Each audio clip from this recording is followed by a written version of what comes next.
Well, good afternoon, and thank you all for joining us, and that's awfully loud. I'm afraid I'm scaring myself. I'm Joe Nimmich.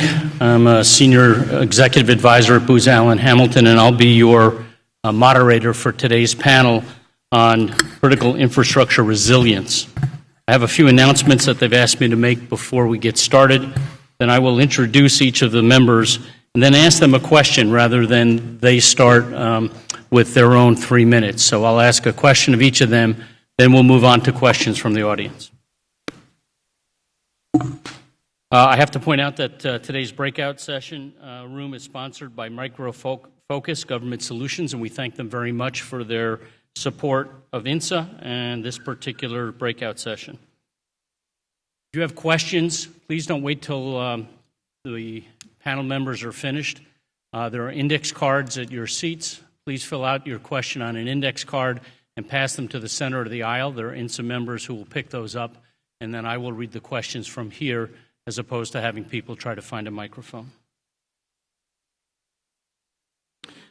Apparently, this session is eligible for continuing education credits. I now want to be referred to as professor. Thank you very much, and if you need to obtain those, please be sure to have your badge scanned at the end of the session by the summit staff. They'll be in the back of the room. An email will be sent out to those scanned after the summit is over. There is media in the room, so please be aware of that. Please join us in the exhibit hall after this for the session for networking and to observe the exhibits. Today's topic, critical infrastructure resilience, really has its genesis in an exercise last September that INSA conducted on an event in Baltimore that had cascading events, cascading challenges through the various infrastructures that are all interconnected. And today we're going to dig into that a little bit. The results of that tabletop exercise are at your chairs. There's some significant findings in those exercises.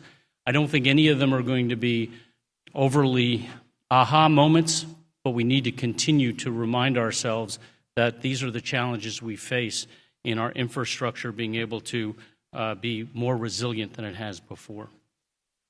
I'm going to go through the bios now for most everybody, Bob, and then I will ask some questions of the panel. We have Scott DePasquale. He's the Director of Financial Systems Systemic Analysis and the Resilience Center. Some of Scott's prior positions include the partner at a venture capital fund, Bremer Energy Ventures. He's chairman and CEO of Utilidata Incorporated and the senior vice president at GE Energy Financial Services before joining General Electric and manager for the energy sector think tank.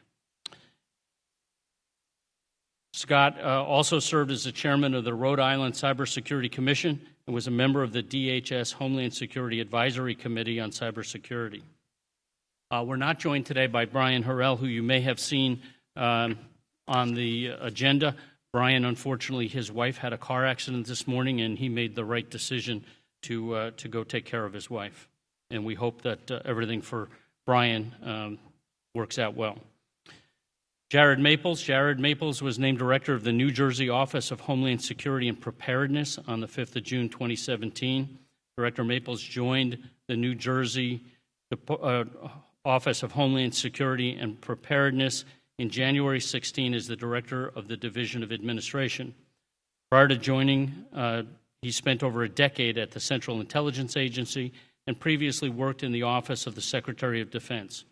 Director Maples serves as the chair of the New Jersey Domestic Security Preparedness Task Force and is the executive member of the New Jersey Joint Terrorism Task Force, Philadelphia Joint Terrorism Task Force, and the Port of New York, New Jersey Area Maritime Security Committee, and the Oyster Creek Safety Advisory Panel. Additionally, Director Maples is co-chair of the statewide Public Safety Communications Commission and serves on the National Governor's Homeland Security Advisory Council. Director Maples holds an MBA from Georgetown University and a bachelor's degree from Villanova University. Tonya Ugoretz. Close? All right. Tonya is a career FBI intelligence analyst, currently assigned to the Office of the Director of National Intelligence as the Director of Cyber Threat Intelligence Integration Center. She began her government service in 2001 as a Presidential Management Fellow and all-source analyst with the FBI's counterterrorism program. Between 2008 and 2012, she served as a unit chief, section chief in the Senior Executive Service and the FBI's Chief Intelligence Officer. Ms. Ugoretz has served in joint duty positions with the Central Intelligence Agency, U.S. Customs and Border Protection, and the National Intelligence Council. She's an adjunct professor with Georgetown University Center for Strategic Studies and previously served on the adjunct faculty with the Center for Intelligence Training FBI Academy in Quantico, Virginia. Prior to joining the FBI, she was the editor of the Foreign Policies Journal and the IEEE publications. She received her bachelor's degree in international relations and in Spanish from Versailles College and master's degree in diplomacy and international relations from Seton Hall University. And last but not least, Bob Kolasky, who did not give me a bio, but I know Bob from my time at DHS. He's had 10 years in the Office of NPPD, National Preparedness. Okay, NPPD, Bob. Protection and Program. Thank you. And Bob currently, as you know, has been named to lead the Homeland Security Risk Management Center. He's the new director there, and we're going to ask some questions about that shortly. He didn't give me very much ability to prevent or reduce impacts from the threats. Reduces risk. It's one of the reasons Bob is with us. It really looks at the fact that we have less risk if we are more resilient. Things work after an event. So what is risk? Well, risk tends to be the threat, the probability of the event, and the consequence of the event. And we can reduce that risk by strengthening our infrastructure so that the consequence is less, understanding the threat so we can take action ahead of time, or reducing the probability of that. So as we look at it, I'd like to start off first with the threat. So Tonya, every day we hear more and more about the aggressive threats to our critical infrastructure through cyber methods. As we look through the threats to our infrastructure, can you update us on what the threats are and a sense of awareness what may already be hiding in place? We know that a lot of intrusions have occurred. Is there something there that we should be thinking about, and how would you recommend we deal with it? Sure, thanks very much. So just a little bit of context. The center that I lead, CTIC, is a multi-agency integration center that seeks to bridge the work of our federal cyber centers across the government with the intelligence community. So from that vantage point, we try to look not only at what individual adversaries may be doing or thinking about doing, but also to step back a little bit. One of the benefits of not being an operational agency ourselves is that we can be a little bit further removed and look at trends. So as I was thinking about providing a few framing remarks this afternoon and looking back over what we've seen the past year or two and looking ahead a little bit, when I look at cyber threats to critical infrastructure, I'm thinking about them in three main categories: direct, indirect, and inadvertent. So first, direct. I think we all expect that our most capable and potentially aggressive cyber adversaries are looking to develop the means to disrupt or damage some of our critical systems.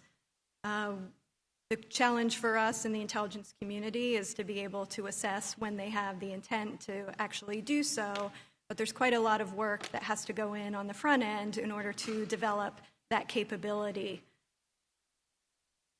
So, for example, about a year ago, last August 2017, we saw private sector cybersecurity companies report about the use of malware to target something called a safety instrumented system, which is basically a control system that's used as a fail-safe.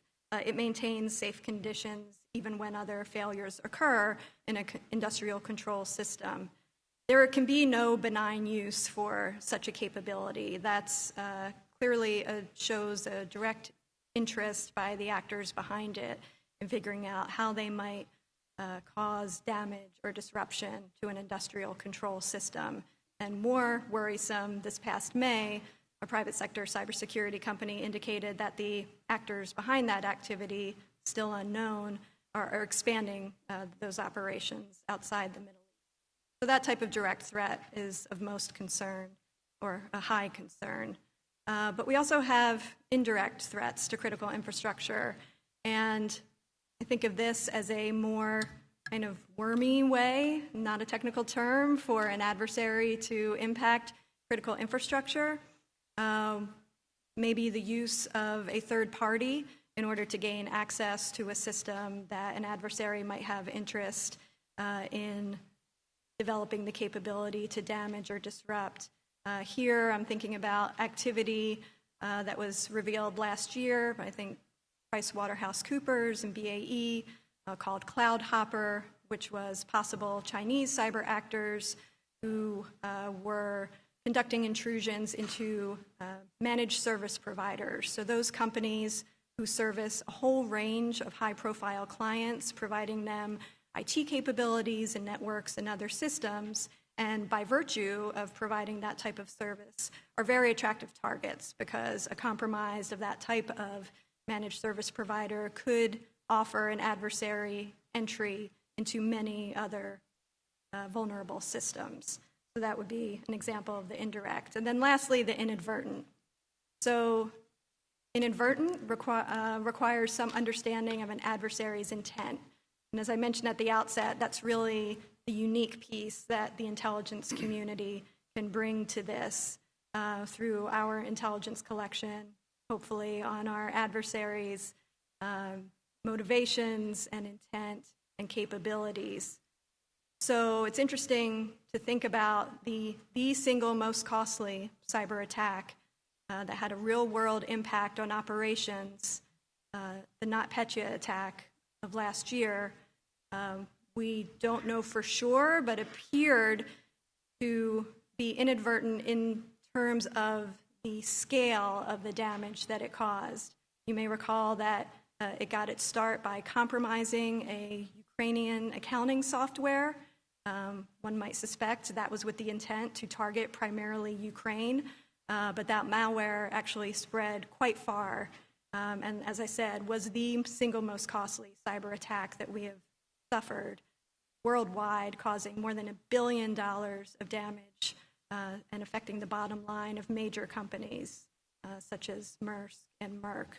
Also, the WannaCry ransomware attack, which as ransomware ostensibly had a financial motive, but then didn't actually have a good way for victims to pay the ransom, and we assess probably spread far beyond and maybe more quickly than the actors behind it planned. So why is it relevant to think about things this way? I think it's important that we think not only about how actors might target critical infrastructure directly, but also think about other means and methods by which critical infrastructure can be affected. Some of the tactics are the same across direct and indirect and inadvertent cyber attacks, and I'll pause there and we can talk more about that maybe in Q&A. Thank you, Tonya. That interaction between the different critical infrastructures really starts getting at it isn't a single infrastructure that can be protected, it's multiple. Scott, maybe you could comment for us on the financial infrastructure and how the sectors have moved on, and the requirement to move beyond compliance and actually look at what threats are and the ability to address those threats and have some predictive capability in terms of protecting the cyber infrastructure. Sure, yeah. So for, Mike, please. For the financial sector, I think the recognition a few years ago was that we needed to work together to understand how our systems interoperate and are interconnected so that we're not dealing with a crisis on a bad day where, you know, systemic assets have been breached and we're trying to recover from that, and we don't have visibility into the key pieces of data or processes to help us recover quickly. So for the sector, before we get to protect and defend, and before we start talking about threats, our first exercise was, can we get on the same page about what a bad day looks like? What are the 12 to 15 core assets that must run? Is there concentration risk? Is it a handful of firms or financial market utilities that, if compromised, would affect all 7,500 plus financial institutions and their ability to do business across commercial, wholesale, and retail banking and other products in the sector, in trading and in key market functions? And so we approached it as, let's develop a risk register. Let's, as a sector, understand our interconnectedness. Let's develop playbooks so we know how to cope with a bad day when it comes. And as it turns out, when you develop those playbooks, when you try to drive or improve fidelity on interconnected systems that you're operating and how you rely on your various partners in the marketplace, you learn something about where all your key risks are and where all your key vulnerabilities are. And it allows you to really prioritize an intelligence capability. So after we developed a risk register, after we developed a process to work with all the key stakeholders to get fidelity, drive initiatives, put tools in place to help us be more resilient on a bad day, we ended up with a treasure trove of information that allowed us to really focus how the private sector collects information about its key assets beyond what we're used to collecting on in traditional InfoSec side of the equation. And so, we developed this conception of a systemic warning capability where we're watching what we call sort of informally the financial sector DMZ, things that you must know when they go wrong because they have such a big impact, cascading impact if they're compromised. And in that spirit, we're able to also now interact with government and drive clarity on what priorities are on those key systems so that the government can contribute to that strategic or early warning hopefully far in advance, where we can work with our government partners to watch the escalation of activities from sophisticated foreign nation states that might tell us, hey, you know what? These tools and capabilities that are being practiced somewhere else right now might translate into a really bad day because we know they touch these three critical functions we have to protect. If you start your work on the systemic risk side, if you start your work on the threat side of the equation, you start without priorities, right? And so we first started with those core critical functions, and then it allowed us to have an enhanced intelligence capability over the. Thank you. Jared, one of my favorite topics is always how does the information move from the federal side, from our intelligence coordinations, our intelligence capture, the IC community, down through to the private sector, but the state has a critical role to play in there. We've talked a couple of times about the nature of how you look at communications coming from the federal government and your ability to share it with the states. Communications came out of the exercise, as it always does, as one of the key factors. How quickly can you get the information out there to the right people? Could you talk a little bit about the fact that New Jersey has combined this in a different way and how that allows you to better facilitate some of that communication? Yeah, absolutely. First, thanks for having us in the first post-lunch, post-Labor Day meeting. So I'm glad everybody's very attentive. But as far as what we're doing in New Jersey, one of the boards that he mentioned, that Joe mentioned, that I'm on, is the Domestic Security Preparedness Task Force. I'm the chair of that board. And what that gives us is statutory authority over the state, not just in communication, but also to push out best practices and policies in a way that doesn't really exist in a lot of other places. So what happens is it's a direct connectivity between the federal government, other state agencies, and then the local level, and then including the private sector and the communities themselves. It's all done in essentially a one-stop shop. As far as our agency goes, we're responsible for leading and coordinating for the state counterterrorism, cybersecurity, and preparedness. So again, as an agency, it's all housed under one area, which gives us a lot of effectiveness when it comes to communicating and messaging out intelligence analysis, threat, what to do about it, the best practices, et cetera. So one of the things we have as part of the task force, I'm just going to refer to the task force because it's a huge mouthful, but as the task force, we have the Infrastructure Advisory Council. Again, it's statutorily created, and every sector from DHS is represented in that council. It's normally the chief security officers or the CISOs from those organizations It also involves the C-suite, the CEO level, CFO level, to ensure that we have maximum connectivity from that group. So if an event occurs or happens, we do have that capability to get the messaging out there through all the other mediums that you would, but we can get direct connectivity. It's not the first time we've talked to them. As a matter of fact, they take a huge part in planning what we're doing. We're the most densely populated state in the country. We average 1,200 people per square mile, and the rest of the country averages 92. As far as the sectors goes, most of the button points for the nation are actually in New Jersey, whether it be transportation, energy, finance. You can kind of go down the line. How we've focused on it, using that group as really our guide on, is to look at how the merger between physical and cyber is happening. And again, because we have that authority over those areas, it gives us that direct ability to interact and push out.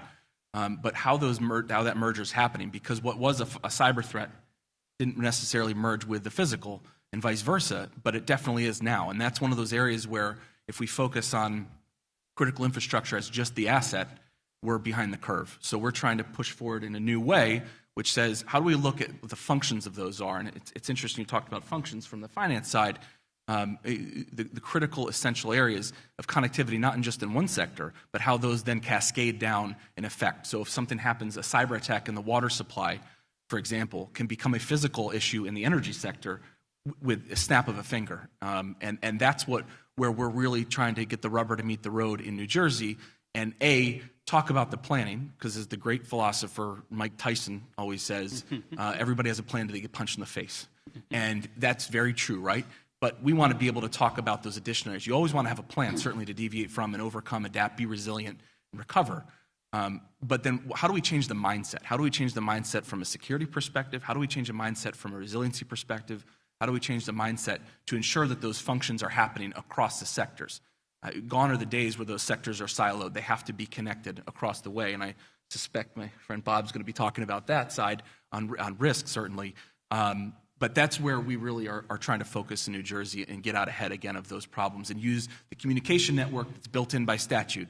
I'm very fortunate that happened well before I was director, so I don't have to create that piece, but that's where we are.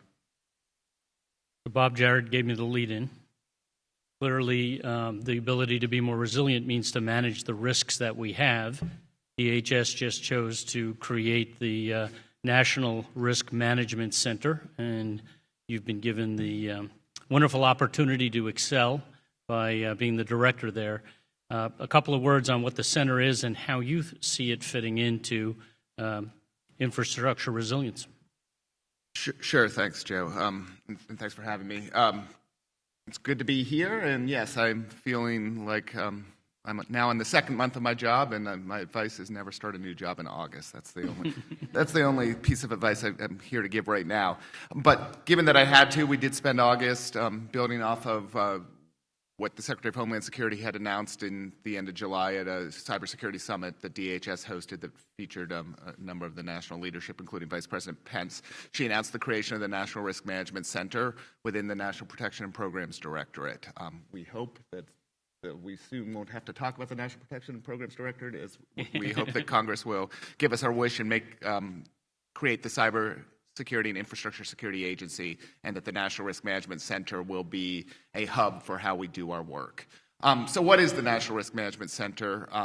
Consistent with some of what we were talking about earlier, it is a planning and analysis center within DHS where we can put intense collaborative efforts together to go after risks that I think will have strategic effect on the nation's critical infrastructure. And so all those words are chosen somewhat precisely in the sense that given the threat landscape that Tonya laid out, and given where we are as a nation, we are at a moment, the Director Coach just was talking about, we are at a moment where we think our adversaries will come after our critical infrastructure to cause strategic effect. They will study how our infrastructure operates with the idea that what they do, either in the short term or the long term, should they want to hold us, our infrastructure as a possibility to do things for geopolitical or national security reasons, they will do it with a strategic bent in mind. Therefore, our defense postures, the way we work, the way we prioritize efforts also has to take into account a strategic sense of what's the most critical infrastructure out there about that. We've always talked about critical infrastructure as a concept the idea of the word critical in front of infrastructure suggests that there's a risk equation that goes into it, but we have somewhat intentionally taken a pretty broad definition of criticality, inviting a lot of organizations into our information sharing environment around critical infrastructure so that threat information can get there, so that we can build capacity around the country. With that in mind, I think the time has come to elevate the way we approach risk management and actually take seriously from a national security perspective what are the things that are the most important out there and what can we do collectively, government working across the interagency with different levels of government and then with industry to go at protecting, making more resilient the things that are most critical. Like Scott and Jared mentioned, functions is a good way to think about that. What are the critical functions that infrastructure produces, starting at the basic level of Maslow's hierarchy of needs and in power and communications and food and healthcare and things like that? How do they get created? How are they enabled? Where are the interdependencies? What are those functions? What contributes to that? And where are those functions at risk of degrading to a level where, should an adversary or some other thing happen, where that's not acceptable to us as a nation? That's the philosophy we're approaching this problem with. It's right now, given the threat landscape, a lot of it is focused on things that we think will happen via cyber means, but by no means is the National Risk Management only a cybersecurity focused organization. There are other things, natural disasters that can have pretty significant national impact on critical infrastructure, other ways to go at attacking infrastructure, a combined physical cyber sort of hybrid attack, taking advantage of things like foreign influence and undermining democratic processes or undermining the value of information. Those are all part of our risk landscape. We will start as a center by really working with our industry and interagency and other levels of government partnership, identify those critical national functions. We are currently going through a process of doing that, and then begin the process of prioritizing risk management efforts around that. And then as we start to prioritize that, put in place plans to actually go at reducing risk to those critical functions. There are a number of different ways. It's not just about closing vulnerabilities, elevating the level of security, doing more preparedness, doing plans and exercises. That's really a lot of what the Department of Homeland Security can bring to the fight. But there are other authorities that are out there. There are other ways we can adjust the landscape, the market landscape can alter, where things get bought, where things get built, the redundancy that's in there, how things get delivered. All those things need to be part of a risk management conversation. And we think that the center will be a way to bring together something that's always existed within DHS, our convening ability of public and private sector across multiple sectors, but do it more regularly, more routinely to come up with innovative solutions that then get farmed out using authorities and resources that are available across the United States to get at reducing risk. That's the concept we're trying to produce. We're trying both to build capability at the same time in the center, but then pick a set of priorities that we can go after right now to demonstrate that we can make the country more secure by dedicated public-private effort to reduce risk. So I'd like to remind the audience again, if you have a question, please write it on an index card and hold it up or pass it to the center, and somebody from the INSA team will come and get it and bring it up to me for the panel. So building off of that, Bob and Jared, I'd like to talk about something that they identified in the tabletop exercise run by INSA last year, and that's how do you, in fact, create a single focus or a very small team that focuses the response to the cyber infrastructure continuum. So when we look at a natural disaster, we have had a well-prepared, long-term concept of how to do the state representative, the federal representative, and everybody come together in a very small team to make the decisions that are best. And when it crosses states, that's not always easy for some of the states to see assets going somewhere else. They talked about a unified incident commander capability in terms of being able to coordinate all that. Jared, I'd like to start with you and your concept of, I know you've given a little bit of your insights into a unified incident commander inside the state, but how does the state look at it if it is a regional, and then how do you think, from your view, you fit into that regional construct? And then Bob, from the NPPD perspective, how does that work for you?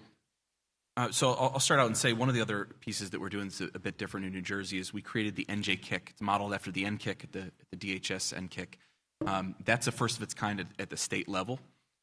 It's about intel sharing, info sharing, coordination points, again, those best practices, threat analysis from a cyber perspective. So on that front alone, we have a built-in capability, an actual command capability, and it's actually at the State Emergency Operations Center. So it's co-located in the exact same place, and the procedures and the TTPs that we've put together for that essentially run the same way as if we were responding to a hurricane. So we're working on getting out ahead of the problem. One of the things we like to talk about, and it doesn't matter if it's about cyber or school threats or you kind of pick the issue, we're trying to be first preventers versus just first responders. A lot of things have been focused on response, and that's great, and we need to continue that, but we also want to get more involved in prevention. So to do that, we created something like the DMJ Kick and how we actually focus on cybersecurity and getting that out there. As it interrelates to the regional area, one of our benefits in New Jersey, in addition to the incredible population density, is we have some great relationships because we don't have a choice. With New York, for example, Roger Perino is the Homeland Security advisor, Commissioner O'Neill of the New York NYPD, John Miller from NYPD. We have some really good built-in relationships with them personally and then also professionally through the organizations themselves and also down to Philadelphia, for example. So we have this connectivity in New Jersey. We're sort of in the middle of all of it without having any of the big cities in our state. We're tied directly to those. So when we have an incident regionally, I can pick up the phone, and it's not the first time I've talked to them. So part of it is personal relationships. It gets back to that old adage of you know somebody, you're not exchanging business cards in a command post or an incident center. And that's huge for getting through those issues. But secondly is recognizing geographically where we are, also recognizing the federal interaction and what those partnerships we have there, what capabilities are bringing to bear, and then having, you brought it up, communication, having the ability to get that message out there. This is what we're doing. This is how we're approaching it. If you need assets, go through the EMAC process. We'll be there for you because an incident in New York is 100% going to affect New Jersey and vice versa. And same thing with Philadelphia. There's really no way around it. We have, I think, about 4 million people transit through to New York every day. So as far as those are commuters, those are travelers, those are visitors, et cetera. So the connectivity is very real and very present in New Jersey in a way that may not be there in other places just because we have to. We don't have a choice but to approach it in a regional way. And that gets out to any incidents as they happen. A good example being Rahami, who is the Seaside Heights bomber, 2017. So that, if you recall, he actually tried to bomb a 5K, a Marine Corps 5K in Seaside Heights, and then proceeded to Chelsea and lit off a bomb in Chelsea and then went to Elizabeth, New Jersey, and that's where we ultimately caught him as a Linden just down the street. But the only way we got through that incident is because those calls were able to make it immediately, and the resources were deployed immediately. There's no hesitation from the DHS side, from FBI, from the state police in either border, NYPD, et cetera. And I think that really is a great example of that connectivity we have in New Jersey. Bob, from your new position? Yeah, sure. Let me make a broad point and give you some examples. One is there's goodness in the way that we've always dealt with incident response and the evolution of incident response between roles and responsibilities of different levels of government involving industry that came up not necessarily with cybersecurity incidents in mind, but can be leveraged to deal with cybersecurity incidents, and again, cybersecurity incidents that may have real-world consequences. And so it's not so much setting up an additional structure, it's utilizing and evolving existing structures. Let me give you an example of where I think we made progress on cyber coordination incident response that we're about to test in a real-world situation. So we've talked a lot about threats and potential cyber incidents to the nation's election infrastructure. That's something that's very much been front of mind in the U.S. government, state and local governments, in the media in the last couple years.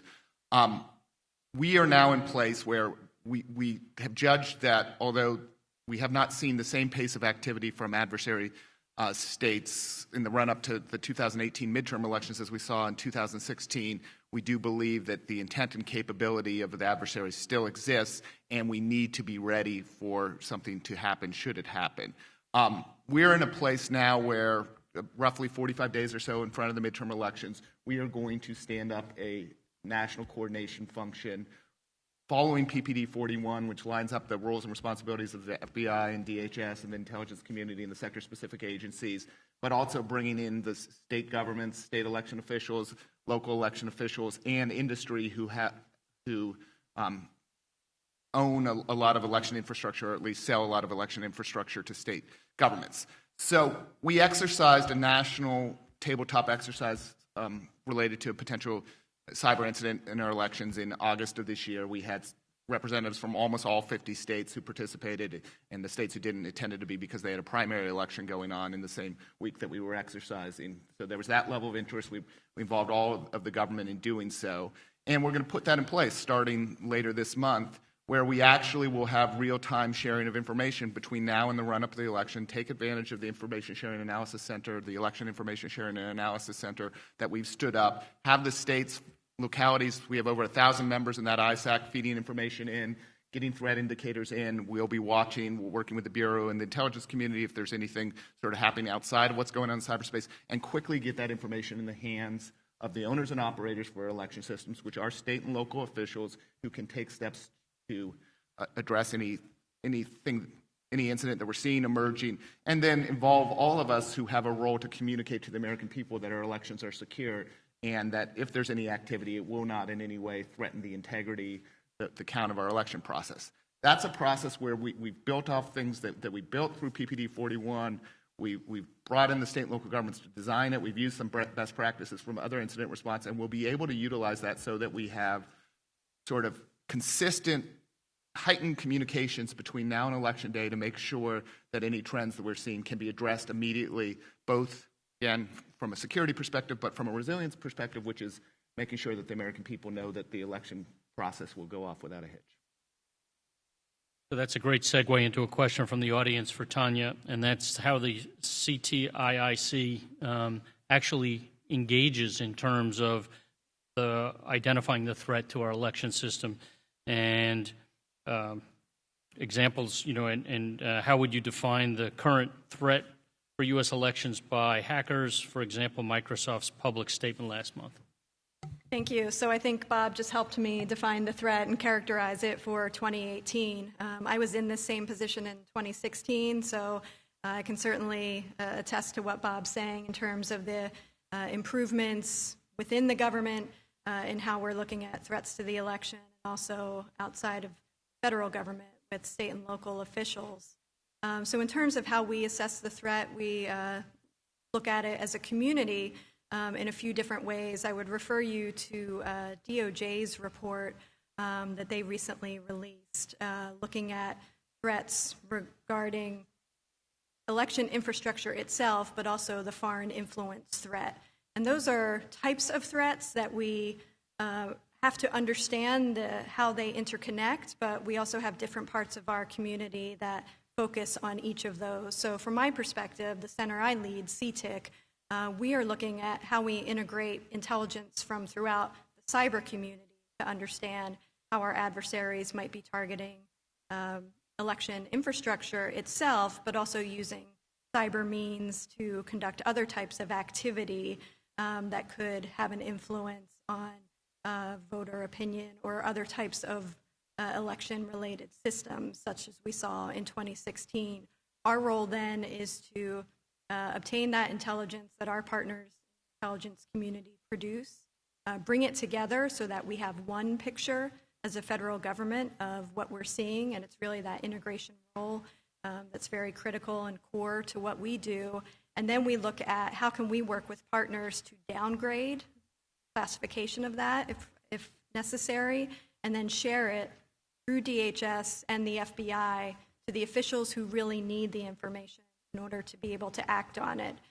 So that was one of the central decisions when CTIC was stood up, was that we didn't want to duplicate the relationships that organizations like DHS and the FBI have with the private sector and with state and local officials. Our role is to support those agencies with the information to share with partners. So as a follow-on to that, as you're developing that, your relationship with those other entities like Google, Microsoft, Amazon, that are actually identifying information for you. Could you give a little bit of how you interact with those? Sure. So in a similar way, looking not to duplicate those relationships. Often we have other parts of the federal government, DHS, FBI, and others, who will have very well-established information sharing relationships with some of those private sector companies. And some of the information that you learn about in the press may be the product of those relationships. So we work very closely with our federal partners to ensure we have very seamless information sharing in terms of what each of us is learning by virtue of those partnerships, so that information can be to the benefit of the whole government and not just the individual agency that's obtaining it directly.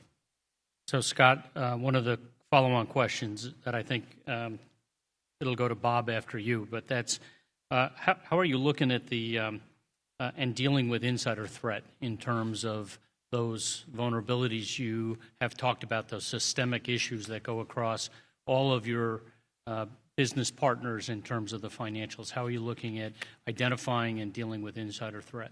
So we've the firms themselves deal with insider threat directly. As a center, the FSRC's job was to, as we identify critical functions, we map the processes, functions, and technologies that support those deliverables that are required for the market to operate. It gives us places, critical functions that aren't necessarily connected to a key technology per se, but require key human beings to transact. It may be 5 human beings involved in clearing, 20% of $5 trillion a day in cash settlements around the high-value payment system, right? And so those people become acute targets to a sophisticated actor that really wanted to hurt the country in an escalation of conflict. And so our job is to make sure that the financial institutions understand that people associated with those functions are of acute interest. That may impact how those firms look at resourcing and operationalizing their insider threat programs. But it also draws a distinction between the things that we're used to collecting in the private sector from an InfoSec standpoint don't necessarily give you fidelity on that. And so as firms continue to find ways to collect information at scale to monitor these things, our job is to make sure they have those focus points, because while it's maybe easier to monitor a technology to see if it's compromised, or it may not be easy, when you start to get to processes and functions that can be a little bit one-off that support these big systems or big clearing and settlement processes, it comes down to people. And then the weakest link, as you know, in the chain with insider threat is where the problem begins. And so we're helping to call it. That is a very difficult problem to scale around as we try to find new modalities to support our firm.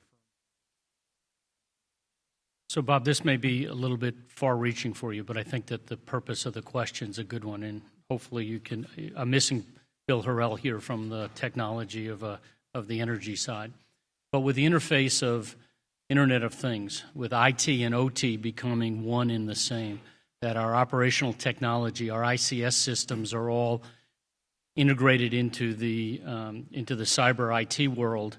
How do we then look at that expansion of insider threats, that there's so many different avenues and so many it's not a small process piece where there's 5 to 10 people that you need to secure. It's actually entire infrastructures that have that present the risk. Sure, there's a lot in there. So from building off what Scott said, from an insider threat perspective, it all goes back to risk. It all goes back to trying to narrow, understanding what you just talked about, Joe, was, know your own systems, know how your systems operate, know where they're critical nodes within your own systems that contribute, and to the extent possible, know who has access to those systems, limit access to those systems, build redundancy within that. That can only happen at some level in an insider threat program by actually putting some energy into investing to understand your own systems, your own supply chains related to that, and then put an insider threat program in place around that. So there are, and I think you can point to big companies, they're government agencies who have effective ways that approaching insider threat programs.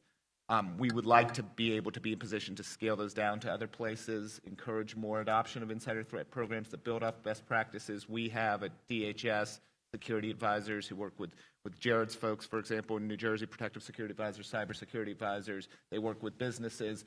They're we're arming them and we're investing more to give them the ability to give advice on how to establish an insider threat program, how to understand their own systems around that. So that should help.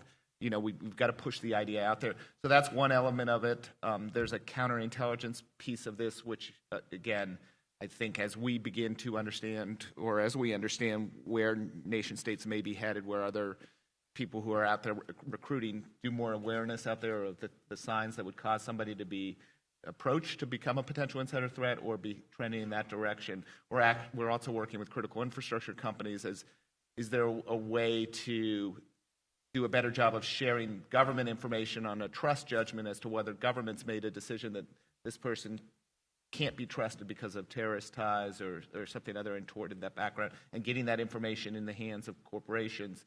So again, the corporations should be looking at which individuals can theoretically present a risk, and then we should be aggregating the best information we have to judge whether that individual is a risk. So you have to both look at it at the system level and the individual level, and hopefully you're narrowing the access of somebody.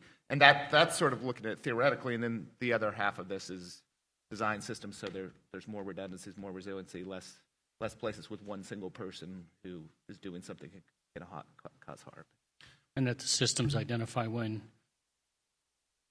inconsistent behaviors are identified. Understand anomalies. Joe, can I add one thing into that too? So one of the other areas and something we focus on, again, with that cyber capability to preparedness is the inadvertent insider threat. It's the person that clicks on the spear phishing email and then therefore gives you the access through the cyber, the IT network, et cetera, and then could lead to physical consequences, et cetera. So that's part of what we do is work with Bob's team. We mentioned the cybersecurity advisors, NJKIC, MSISAC, EISAC. We work through those groups, get that information out there.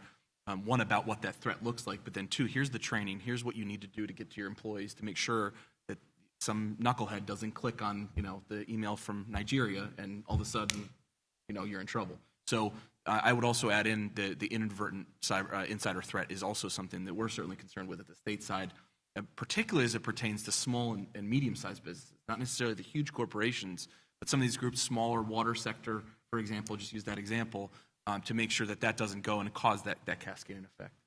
So, Scott, that leads me to asking the question in terms of it may not be your system, but a contractor system that comes into yours, third parties. We've often heard that certain systems are air-gapped, but then you find out that there's a contractor that has the ability to get in and their system is not protected the way yours are. So how do you deal with all of the different interfaces that you have on your systems? So you start by mapping it out. Most of the transactional functions in the financial sector are digitally connected, right? From settlements to clearing to trading to any sort of cash payments, ATMs, everything is a digitally connected asset. So for us, the biggest challenge was back to I hate sounding like a broken record here, but if you're not mapping out processes, which most of the market understands what the key processes are between on a high value payment system or a supporting high frequency trading or secondary market for treasuries trading. When we look at critical infrastructure, after we map the processes out, though, we've got to get to functions and we've got to get to technologies that support those functions. And as a sector, part of the challenge is you start to get into really sensitive territory when you're asking your partners to share that information with you about what those proprietary systems are that support those transactions. And the speed of information sharing goes from very liquid to very viscous and slow as you build an environment of trust. Part of what we did at the FSARC is we created a very secure environment to hold a repository for the information like that. We created information handling rules, sort of a private sector version of classified information, if you will, so that sources felt comfortable that they could control data they shared into that system. But again, once you start to map it and illuminate it, guess what happens? The vendors that you're co-relying on, the products and the services, where there might be concentration risk, where there might be exposure, where you might need your own collection or the intelligence community to be looking sharply to see if a compromise is affecting, all becomes much more clear and allows you to think with clarity and fidelity about how to set priorities because you can't boil the ocean in cyber. For systemically relevant assets, we're not trying to solve every cyber problem for our firms. Some of our large firms have cyber budgets that are over $700 million a year. We're not trying to make them cyber secure, but on that interconnected piece, it's about building a trust environment, it's about keeping that trust environment safe, and it's about putting the manpower and resources behind the mapping so that you can get to sort of prioritizing and illuminating where all those functions, where all those pieces fit, where there are bona fide vulnerabilities. So, Jared, one of the questions that came that I think is a good one is, well, I think they're all good ones. Sorry about that. I'm not going to get to all of them, but we're trying to make sure that we cover the breadth of what you've asked.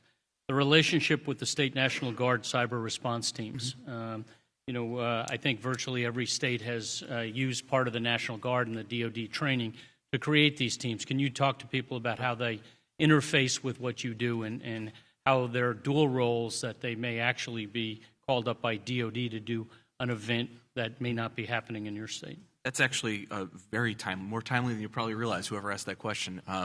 Last week, we signed an MOU. The TAG, the Adjutant General, and myself signed an MOU expressly creating the direct connection between the National Guard and specifically their cyber capabilities to NJ Homeland Security.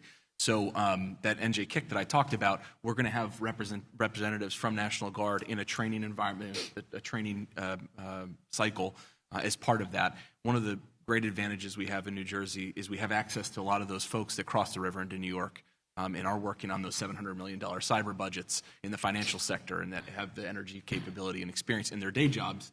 They come out for us and they get deployed, the deployment, and they work on New Jersey. That's actually a new area for us. That's something that hadn't been done in the past.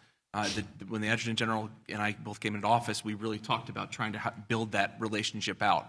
And what it means is we have access to that expertise. We also can leverage, and as Joe, you mentioned, in an event, if they're called up by the DoD, we've already got that connectivity. They're already on our systems. They're already, the clearances are passed through. All the issues that you may have to deal with, we're already embedded together and working on the problem, hopefully before it becomes a problem. So that's something we literally just signed it last week and are working towards a common goal. The election actually was the key driver for that MOU and the speed which we got it through. Matter of fact, it was a record. I think we got it through the AG's office in like 3 weeks, which is lightning, as I'm sure it's just been in most of your worlds is. So we were able to execute that MOU, get it going, and I think we're out ahead of the problem as best we can. So clearly one of the things that people come to this conference for, and all of you use industry partners to be able to make your jobs more effective. If I could go down the line, starting with Tonya, and just ask each of you, what's the one or two things that you need the most from industry, and what would you ask them for? Information sharing. I think as I talked at the outset about the types of cyber threats to critical infrastructure that we're looking at, the key to keep in mind is that much of the activity we see may be long-term preparation for something down the line. And this was a point of focus very much in the exercise that Bob described that DHS hosted and we as a federal government all participated in related to the election. It's really that sense that, as I think someone from DHS had mentioned during that exercise, the most significant cyber incidents that we often see, they're not necessarily with a bang. They start out with someone looking at a system and saying, gee, that looks weird. So those small things that come from knowing your systems, knowing what looks normal, knowing what the aberrations are, don't worry about whether it's too small to share. Because I really can't stress enough that we don't know how that small bit of information might feed into a larger picture unless we have it.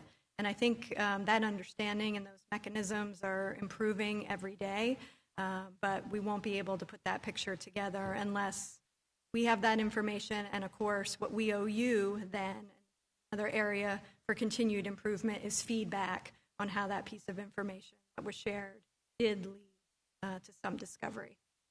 Scott? Yeah, I would double down on what Tonya said. The collective experience is better than experience, and to take it to the next level, it really has to grow for these systemic processes and what is truly, our priority critical risks and critical national functions. We need more operational collaboration. So in addition to the information sharing, are we willing to invest in people to sit side by side with other colleagues from the sector and the government to jointly assess the problem together? If we can get it in a modality where in addition to sharing the information, we're assessing the problems together and we're investing in that process, I think it'll make a big difference when we tackle the big hairy issues in systemic risk side. So I'll start off by saying what they said. But I'd add in, I think, one of the areas, and we've talked a lot about threat and the risk, of course, and the speed of the evolution of the threat is such that the only way we're going to be able to get out ahead of it is together. So in addition to the information sharing, it's also access to some of the innovation. It's access to getting out ahead of like we talked about, preventing the problem, getting out ahead of it. I think the speed at which government works, i.e. the 3 weeks to get MOU through, is such that we need the private sector to help support that, whether it be in the ideas, the best practices, joining groups like the Infrastructure Advisory Council in New Jersey's case, but getting that innovation in some of the areas where, quite frankly, the private sector is expanding rapidly along with the threat.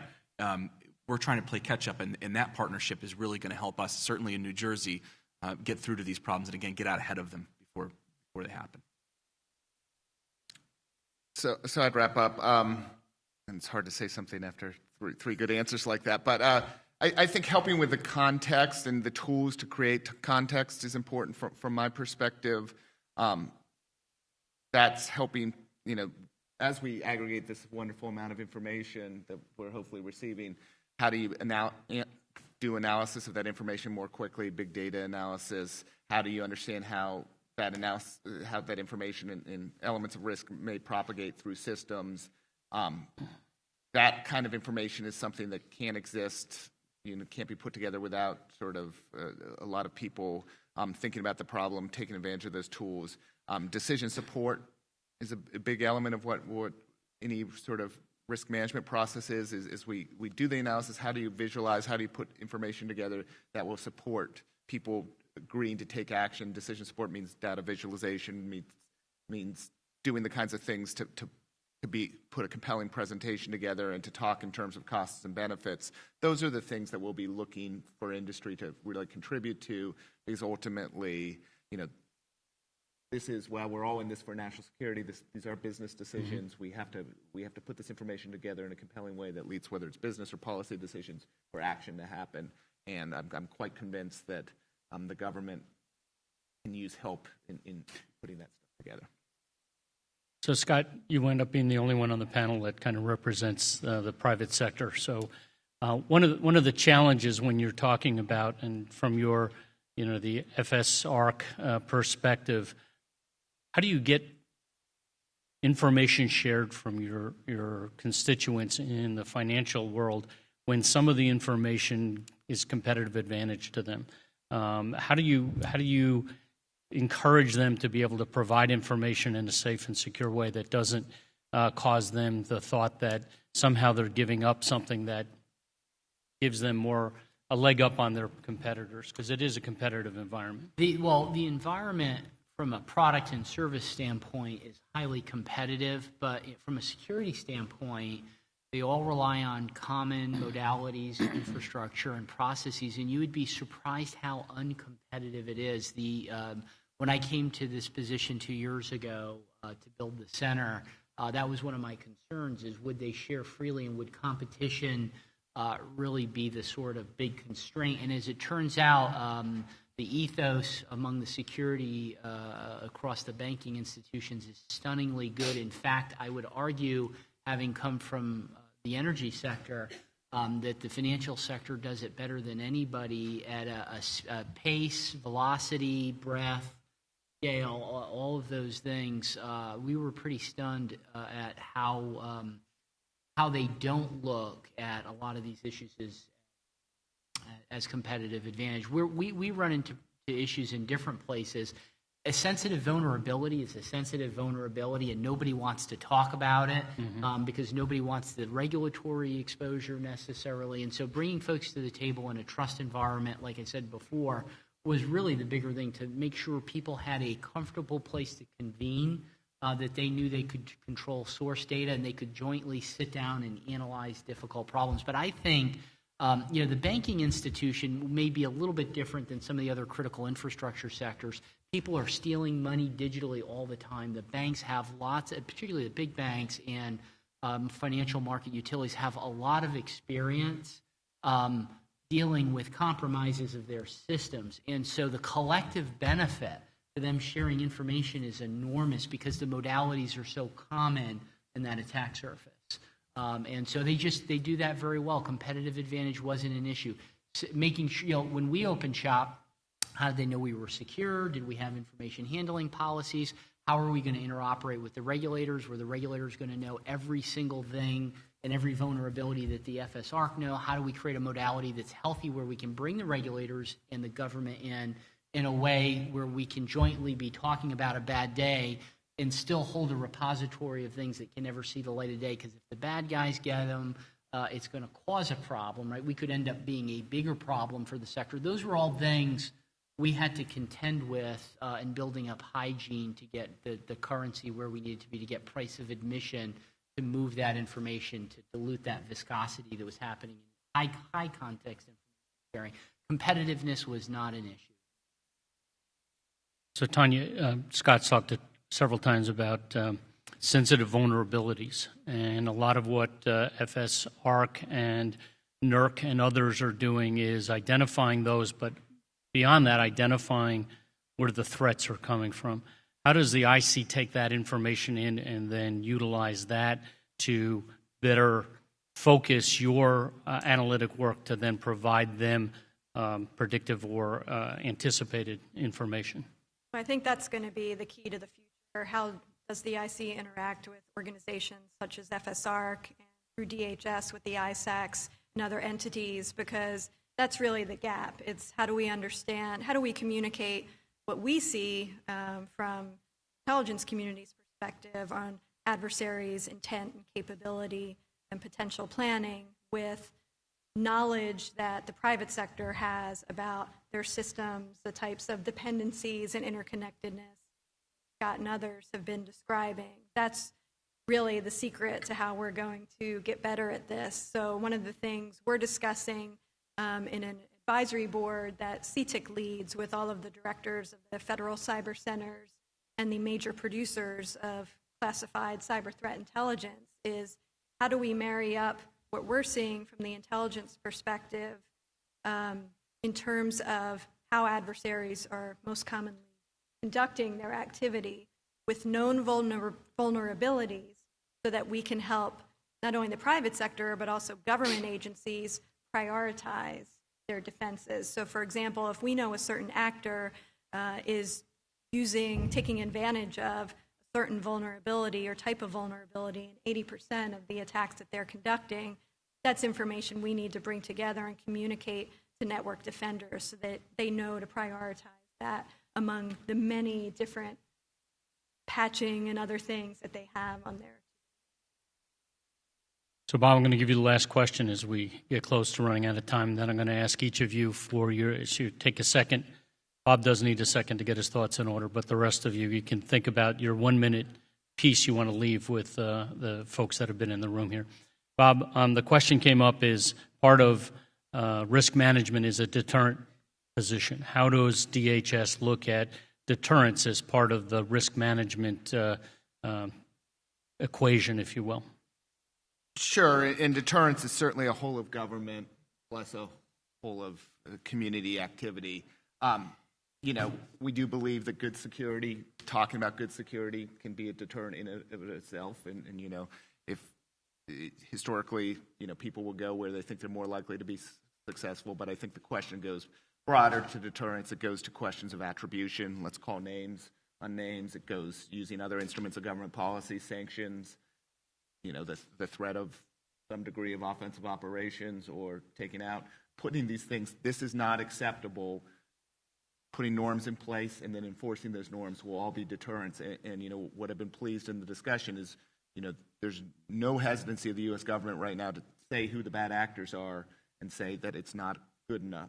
Mm-hmm. That we're not going to let them continue to hold our infrastructure hostage, and we're going to take actions against that. And again, we can do some of that within DHS, but that we'll rely on the government. The whole government. Appreciate that. All right, Tonya, your last 30 seconds. I thought I had a minute. Okay. You can have a full minute if you need 15 seconds. The key, as we see it going forward, I heard Frank Salufo from GW describe this recently as looking at public-private partnerships moving from nouns to verbs. So we all talk about it, we all accept it needs to happen, but how do we now actually do it? I think you heard Scott and others on the panel today describe some of the initiatives and ideas for how we do that. If you can recall, back to the beginning of this panel, my kind of formative years were spent in counterterrorism, and we made tremendous strides in that area of threat, looking at information sharing, first critically within the government, but also outside of government as well. That, to me, feels like a quaint day of more kind of transactional information sharing. How do I take this piece of threat of information and move it to someone who needs it? Now working on the cyber threat for the past few years, that clearly is a different order of magnitude and a different scale, and it's going to require an entirely new paradigm of how we do information sharing within the government and in the private sector. So I'm excited. I think we're on the cusp of seeing some of these initiatives, some of the things you heard about having analysts sitting side by side within industries, hopefully across government and the private sector, and that I think will be the clearest path to making sure that we can scale our efforts to meet the threat. Scott? Do I have 15 seconds? Yeah, you can take Sorry, a full 30, Scott. Go ahead. It's been, the whole time has been compressing since you started. Yeah. I think Tonya said it well. Let's not wait for a bad day to start talking to the government. I think, we led an initiative to sort of drive the operational collaboration with our defense and intelligence community partners. 2012, the financial sector was attacked. It was attacked 4 times by an Iranian state-sponsored hacking group over the course of 12 months, and it resulted at the end of the day in a slow few months for the industry. Some systems slowed down, but there was nothing catastrophic. But if you let a sophisticated actor have that many shots on goal over time, you might not be so lucky. And so I don't think we can afford another 2012. Our hope is that we can, back to Tonya's point, really rethink public-private, challenge some of the barriers we've had with the private sector sharing information. You can keep PII out of it, but on vulnerabilities and the threats that we share and have in common, I think we need to. I think there's a real call to action to make sure that the government that does not operate these assets, does not see the information as quickly, that does not know what's happening on this particular battlefield, because the government's a little disenfranchised. They don't own the infrastructure, right? The ability to make sure that they see and understand that and can react to it. So on a bad day, the private sector doesn't have to hack back. The government understands the impact already and can make good decisions. And a better outcome is, instead of, and I'll speak for our sector, big financial institutions talking about red and gray space and hacking back, which may be satisfying and you may get a few lucky hits. At the end of the day, that's not a systemic solution, right? But making sure the government that's endowed with that capability understands impact in advance, so they know when below the traditional threshold of war that we're used to, no, that particular piece of that compromise, the malicious code, that particular activity by that particular actor could stop wholesale payments, create a liquidity crisis, then we won't be able to settle or fund securities for 2 months, and that'll cause a market collapse. You might react differently if you're the Cyber National Mission Force commander, or you're a cyber commander, you're another tactical component that has to rationalize an action. Our hope is to educate our government partners, but man, if you're in the private sector, you have to make a commitment that in in working through those translation issues, sharing information ahead of time, making sure you ask for a return on your investment, to Tanya's point, that the government's giving back. And that's what our work with Tonya and Bob has been over the last 2 years. I came to see Tonya, I think, a week before I started the job to talk about how we could do this. I will end on this note. We've done the things now that have never been done before, so we're moving far down the road in accomplishing this. My hope is the other sectors that make up critical infrastructure will do this, but that's Bob's job. Jared? So I'll finish off by pointing out something I mentioned in the first comments, and that's the interconnectedness of our systems, the interconnectedness of the sectors is irrefutable. It's happening, and we have to get out ahead of this together. So to deal with it, we're trying to break down the walls, not just the silos between sectors, but then again those functions, and making sure that the cascading effects don't impact everyone else. Scott mentioned, he talked about the I'm losing my train of thought. Basically, if something were to happen in one sector, and as it goes out to the others, we really want to get together in partnership to get out ahead of them. So I'll reiterate and say again, those foundations, it really comes down to the foundations of the partnerships that are going to get us through this, and it really goes to whatever all three have said, the public-private sector relationships, the local government for New Jersey, for example. Most of the time an incident happens, it's found out or discovered at the local level. So we have to train our local police and our citizens and our communities to identify and push that up. And the same way that we're taking it in from the federal government, the same way that from the other partners that we have, and those partnerships are key. So it really does break back down to kind of fundamental human nature of relationships and knowing where to go and how to communicate. I'll finish up. Bob, you get the last word. Well, I think it's all been said at this point. I look forward to the opportunity to continue to work with folks like those who are up here and others in this room. And, again, I like Tanya's sort of verb. We're going to do this every day, and we're going to make ourselves better by doing it every day regularly, and look forward to having the opportunity to do that. Thank you, Jim. Please join me in thanking the panel for taking time out of their busy schedules today to enlighten us all. Thank you, panel.